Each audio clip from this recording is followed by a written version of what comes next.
Bonjour, bonsoir, bienvenue à la ZX Academy. On va continuer nos cours de traumatologie et aujourd'hui nous allons voir les fractures de la diaphyse fémorale. Donc comme petite introduction à ce cours, les fractures de la diaphyse fémorale, ce sont des affections assez fréquentes, surtout l'affaire des accidents de la voie publique et en général qui connus des accidents graves. Parce que rappelez-vous, le fémur est un os qui est très solide, qui est très Très puissant, rigide. voilà, très dense. Donc s'il se brise, ça veut dire que le mécanisme en général, il a été très brutal, à très haute énergie. Donc à 12 sont des fractures à ne pas sous-estimer, parce que comme on a dit, elles peuvent cacher des lésions associées, ou bien voilà. Là, il faut faire très attention. Bien sûr, sinon on peut avoir dans un terrain d'ostéoporose ou autre. Bon, là, c'est le sujet H.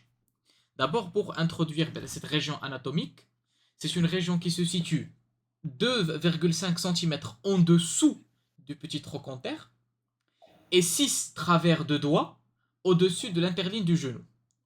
Donc c'est surtout la diaphyse fémorale. Donc ce n'est pas l'épiphyse ni la métaphyse, parce que donc sont des entités à part. Et là, on va craindre surtout l'atteinte articulaire. Voilà. عاود بلاتي اون دو اي دمي او دسو ديال البيتي تروكونتر اي Au-dessous, سي. تحت من le petit trochanter, لا لا 6 لا travers de doigts. Travers de doigts, صبع.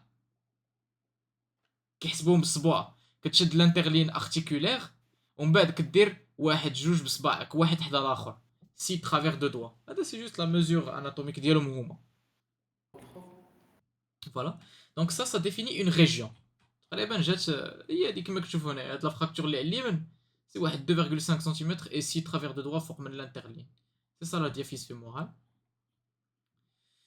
Et donc, comme on a dit, elles se voient à tout âge, mais sont particulièrement fréquentes chez les sujets jeunes, adultes, actifs. Elles sont très fréquentes. Elles surviennent dans des terrains d'accidents de la voie publique, des accidents de la voie publique qui sont surtout graves, les accidents de travail, les catastrophes naturelles, etc. Et là, on craint trois grandes complications. Premièrement, c'est un os qui est énorme. Il est très bien vascularisé. Et donc, s'il se fracture, il va beaucoup saigner. Et donc, il y a le risque d'avoir un état de choc. Il saigne beaucoup. Ensuite, le fémur, c'est un os qui contient beaucoup de moelle osseuse. Et donc, une fracture, elle peut être le risque de faire une embolie graisseuse. Ça veut dire le passage d'un fragment de la moelle osseuse au niveau du sang et qui peut emboliser. Et la pseudo-arthrose. La pseudo-arthrose, c'est une complication non spécifique des fractures, mais surtout au niveau du fémur. Parce que le fémur, voilà, c'est un os qui est énorme, c'est l'os le plus solide du corps humain, donc il a besoin d'une bonne consolidation. Et donc, on va voir, c'est ça l'intérêt d'un traitement chirurgical surtout. Voilà. Une autre information, c'est que l'embolie graisseuse, qui peut me dire comment reconnaître l'embolie graisseuse? Et c'est très important de savoir l'élément. نو ايديا. Une embolie graisseuse. ها انت طه شي واحد اللي كيدير لك لومبولي بولمونير الستاندار شنو هو لو ميتر سيمبتوم؟ زعما La لا ديسبني dyspnée. ولا Première chose, un patient qui est hospitalisé post-traumatique, il commence à faire de la dyspnée. Attention, est-ce que ce n'est pas une embolie graisseuse? C'est pour cela, systématiquement, les fractures du membre inférieur, pour éviter l'embolie, et voilà, c'est la complication de l'alitement prolongé, qu'on a l'héparine à dose préventive. Donc, c'est le premier signe. Mais quoi d'autre? Est-ce un autre signe qu'on peut trouver et qui nous oriente vers l'embolie graisseuse? On peut avoir des taches cutanées. Et le troisième signe, c'est les troubles neurologiques, confusion, etc. Donc, il y a les trois signes. Si un patient il commence à présenter surtout de la dyspnée, il faut commencer à suspecter l'embolie graisseuse. Voilà. Donc, le rappel anatomique. Donc, nous avons au niveau du trochanter l'insertion de la coiffe des rotateurs. La coiffe des rotateurs donc, euh, et les muscles glutéaux. Alors qu'au niveau de la partie inférieure, il y a le psoas iliaque et les muscles ischio-jambiers. Et donc, c'est ce qui fait que si nous avons une fracture de la diaphyse, ce jeu musculaire, il est important. Les muscles, ils sont très puissants. Rappelez-vous, on avait déjà vu un phénomène similaire au niveau des... Où est-ce qu'on a vu le phénomène similaire? Au niveau de l'avant-bras. Parce qu'au niveau de l'avant-bras, au niveau proximal, il y avait des muscles, euh, Puisque les triceps, c'est quelques le arbres. triceps, donc qui est surtout en pronation. Donc une rotation. Après une fracture diaphysaire, les deux os de l'avant-bras, on peut avoir le fragment proximal qui se met en pronation et le fragment distal il est en supination. C'est dû au jeu musculaire. Et donc les muscles, ils sont responsables d'un déplacement. Là, il faut faire attention. Le déplacement, il peut faire un déplacement secondaire et une rotation.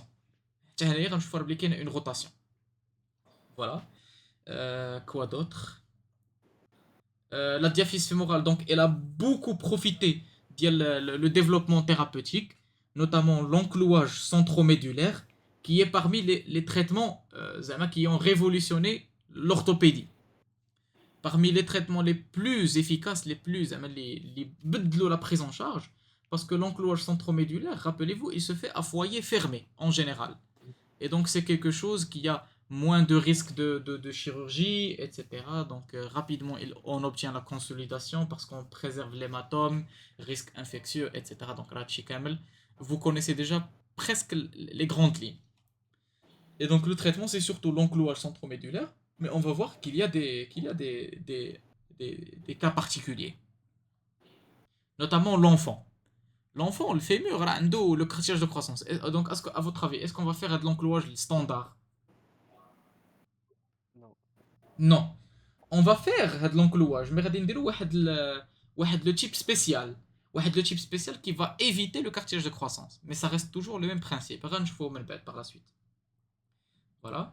Donc les étiologies, comme on a dit, ça peut être un accident de la voie publique, un accident de travail, des défenestrations dans les cas de tentative de suicide, par exemple. Donc les étiologies, il y en a plusieurs.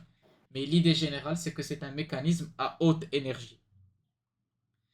Il peut être soit indirect, par exemple un accident de tableau de bord, une transmission d'un choc sur le genou au niveau du fémur, ou bien un mécanisme direct, un choc direct sur la cuisse.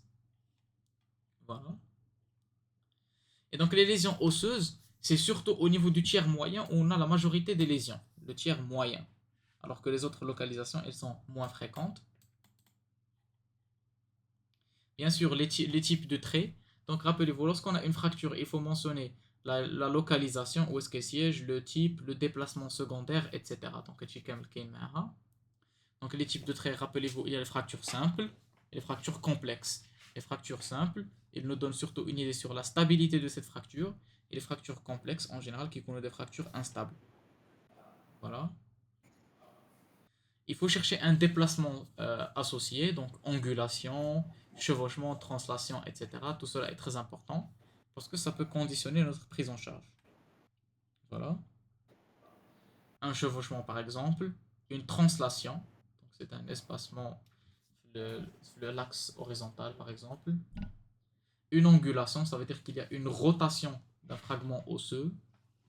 Et donc pour savoir l'angulation, rappelez-vous, il faut faire une radiographie qui prend les articulations sus et sous-jacentes. Parce que la référence, c'est le fragment proximal par rapport au fragment distal. Voilà. Désolé, fragment distal par rapport au proximal. Proximal ou la référence. Il faut aussi inspecter l'état de la peau et classifier les lésions cutanées selon le Cauchois et du Parc. Et donc, en général, pourquoi cette classification est importante? Pour savoir si il faut indiquer la greffe de peau. Donc, le type 1 et le type 2, ils sont suturables, alors que le type 3, il n'est pas suturable. Donc, type 1, ce sont les lésions punctiformes ou bien linéaires, suturables normalement. Type 2, c'est un décollement cutané, avec des berges d'aspect échymotique ou bien contuses, et la suture, elle se fait sous tension. Et donc, il y a un risque de lâchage. Alors que le type 3, impossible à suturer, c'est l'indication de faire une greffe de peau. Ou bien couverture par un lambeau. Bien sûr, comme toutes les fractures, il faut chercher les lésions vasculo-nerveuses associées. Et au niveau de la cuisse, ou bien de la diaphyse fémorale, il faut chercher si nous avons une atteinte des artères, l'artère fémorale, l'artère ensuite en aval, donc palper tous les pouls, poplité, etc. Le nerf, voir si on a une lésion du nerf sciatique, du nerf crural, etc. Donc le nerf sciatique, par exemple, il permet la dorsiflexion. Bon, ça dépend si le sciatique poplite externe ou interne par la suite. Mais en général, pour l'explorer, comme je vous l'ai dit, et aussi la sensibilité. Chaque nerf, il a un territoire de sensibilité qu'on peut chercher. Et voilà. Bien sûr, vu que nous sommes dans un accident de la voie publique, il ne faut jamais oublier l'examen urgent, donc éliminer l'urgence vitale. Et donc, premièrement, c'est évaluer le retentissement. Est-ce qu'il y a un état de choc? Et donc, un état de choc, ça peut être hémodynamique et puis qui peut retentir sur soit les fonctions nerveuses et respiratoires. Et donc, chercher, évaluer la tension artérielle, la pâleur, la sueur, etc. Voilà. Donc l'état de choc hémodynamique, une pâleur, tachycardie, souffle fonctionnel. Parce que comme on a dit, la diaphyse fémorale, elle saigne beaucoup. Voilà. Bien sûr, vu que nous sommes dans un accident, dans le cadre d'un accident de la voie publique, il faut supposer qu'il s'agit d'un polytraumatisé. Et donc il faut chercher les autres systèmes. Si on a une fracture, une lésion au niveau abdominal, thoracique, etc., un traumatisme. Ensuite, on passe à l'examen physique du patient. Donc, inspecter l'état du membre, s'il est déformé, s'il y a un raccourcissement du membre inférieur par rapport à l'autre, une angulation, donc une rotation, etc. À la palpation, il faut chercher s'il y a par exemple le pouls, et si on palpe, si on perçoit une ischémie. Donc, l'ischémie, c'est surtout la tétrade de Griffith. Donc, pain, pallor. Donc, la douleur, la pâleur, la paralysie et l'absence de pouls. Donc voici quelques images où on peut mettre en évidence le raccourcissement d'un membre inférieur par rapport à l'autre. Regardez. Voilà. Ensuite, il faut inspecter l'état de s'il y a une ouverture cutanée, la classifier pour savoir si on peut la suturer ou non. Mais il faut faire très attention. Si on a une plaie en regard d'un trajet vasculaire, donc elle dit, il faut surtout faire une exploration chirurgicale. Voilà. Donc un examen nerveux pour voir si le nerf sciatique ou bien crural, obturateur ils sont touchés. Sans oublier bien sûr un examen général, abdominal, thoracique, crânien, rachidien, etc. Voilà. Et c'est la qualité de vidéo. Voilà. Donc on continue.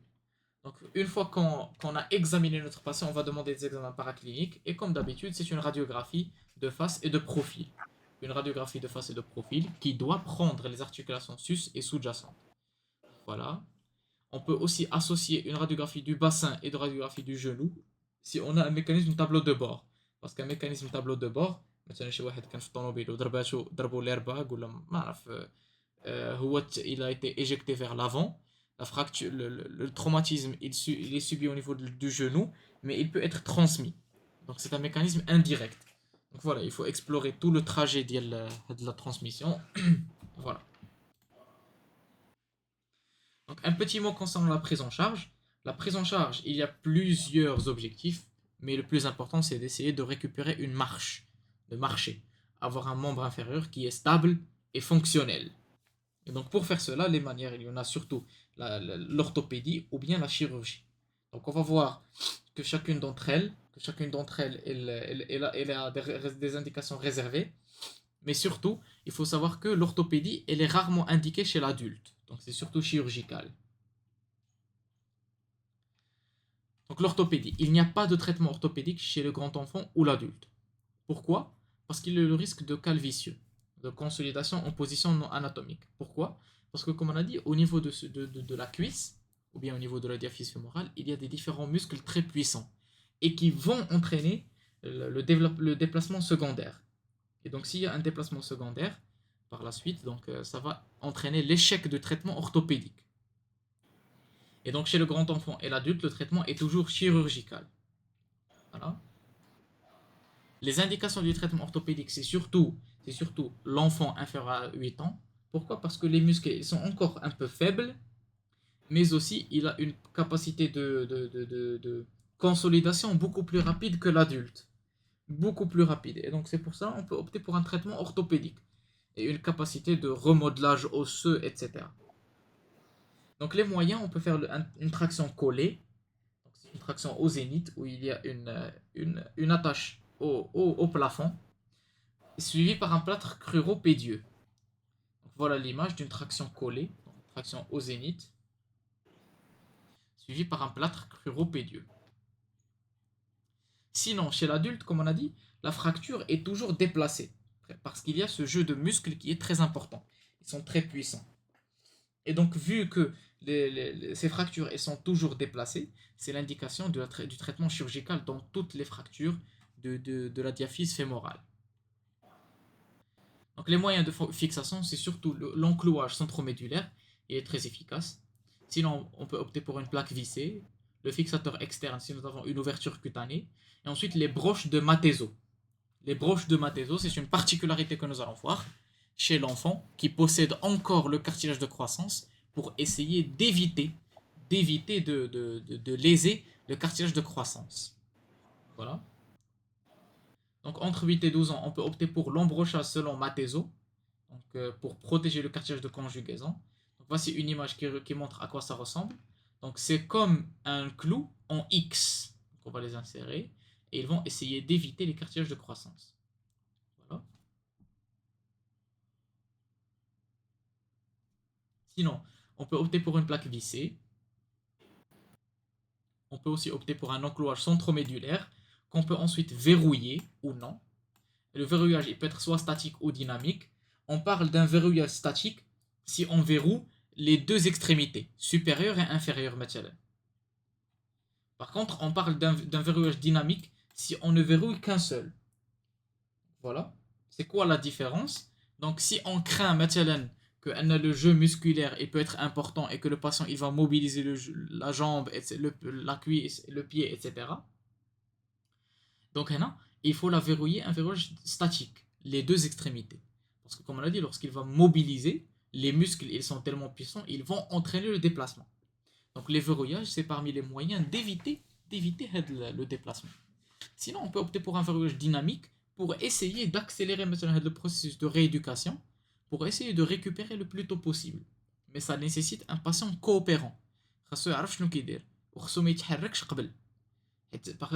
que s'il commence à mobiliser le membre inférieur de manière incorrecte, il va déplacer la fracture. Voilà. Donc pour accéder, on doit faire un trou par ce matériel, et ensuite on fait introduire des clous qui vont être verrouillés, comme on le remarque ici, verrouillés au niveau des deux extrémités, supérieure et inférieure. Voilà.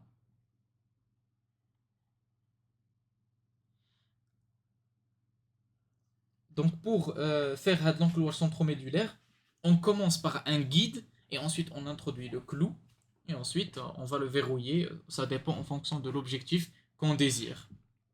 Voilà. Donc un clou verrouillé qui peut soit deux extrémités ou bien une seule. Voilà un clou fémoral verrouillé, un verrouillage statique parce qu'il y a des clous des deux côtés. Sinon, on peut faire les dynamiques s'il y a un seul côté. Voilà. Mais la règle générale, c'est que si nous avons une fracture un tiers périphérique, un tiers supérieur ou un tiers inférieur, on peut opter pour un verrouillage dynamique. Par contre, les lésions du tiers moyen, les plus fréquentes, c'est surtout le verrouillage statique. Voilà.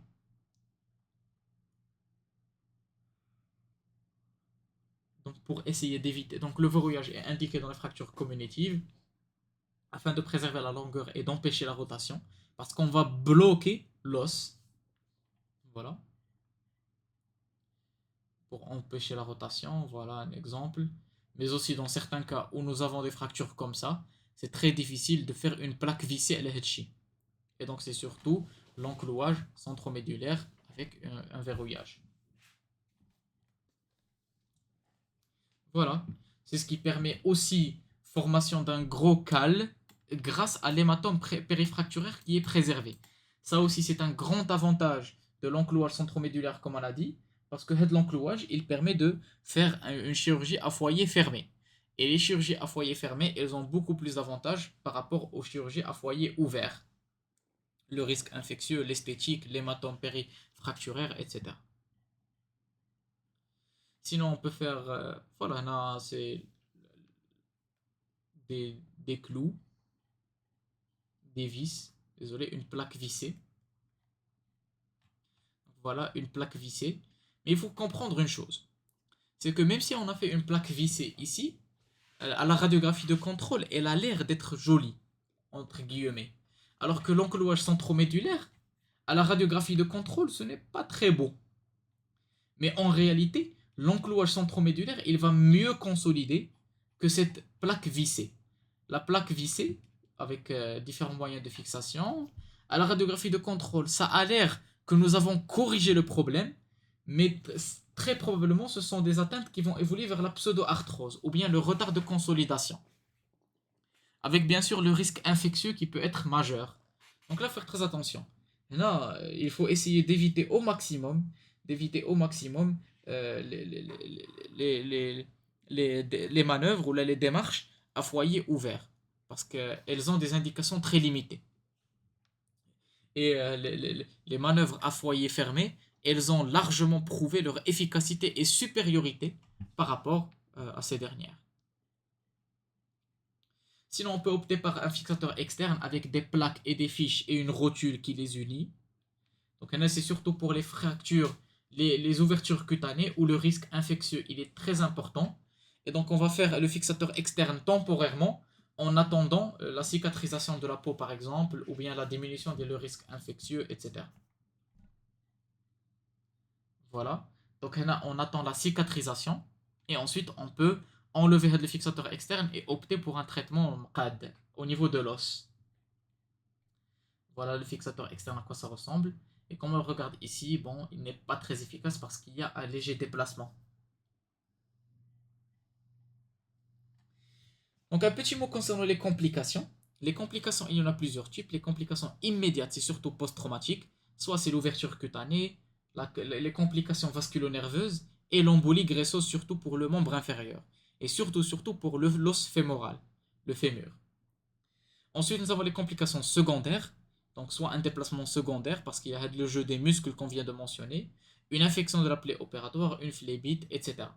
Et il y a des complications tardives, notamment la pseudo-arthrose, c'est le retard de consolidation, la raideur, surtout si on n'opte pas pour une kinésithérapie ou bien une rééducation précoce, la consolidation vicieuse, si nous avions fait par exemple un traitement orthopédique et qu'il y a eu un déplacement, l'os il va consolider dans une position non anatomique. Et donc, comme on a dit, c'est pour cela que chez l'adulte et le grand enfant, on n'opte plus pour le traitement orthopédique. Une inégalité des membres, etc. Une inégalité des membres, surtout si on touche par exemple le cartilage de conjugaison pour l'enfant. Voilà. Donc, voici quelques images. Donc, une inégalité des deux membres inférieurs. Regardez, celui à gauche, il est plus long qu'à droite. Un calvicieux, donc c'est une consolidation ou une position non anatomique. Le matériel, il peut carrément se fracturer, donc comme on le remarque ici, cette plaque vissée, elle a lâché, etc. Voilà. Donc en guise de conclusion, les fractures de la diaphyse fémorale sont des affections assez fréquentes. Mais qui surviennent surtout dans des terrains graves. Et donc d'où l'intérêt d'un examen général urgent au début et ensuite un examen loco-régional important et complet parce qu'on peut avoir des lésions associées. Et donc en général l'os fémoral c'est un os très très solide et qui est régi par plusieurs jeux musculaires. Et donc ceci fait que l'os il est sous différentes forces externes et donc ce qui va faire qu'il y a un grand risque de déplacement secondaire. Et ce déplacement secondaire, il est responsable d'une pseudo-arthrose, par exemple, un calvicieux, ou bien, voilà, donc le retard de consolidation, c'est d'autres étiologies, etc. Donc c'est pour cela que les fractures de la diaphyse fémorale sont surtout de traitement chirurgical.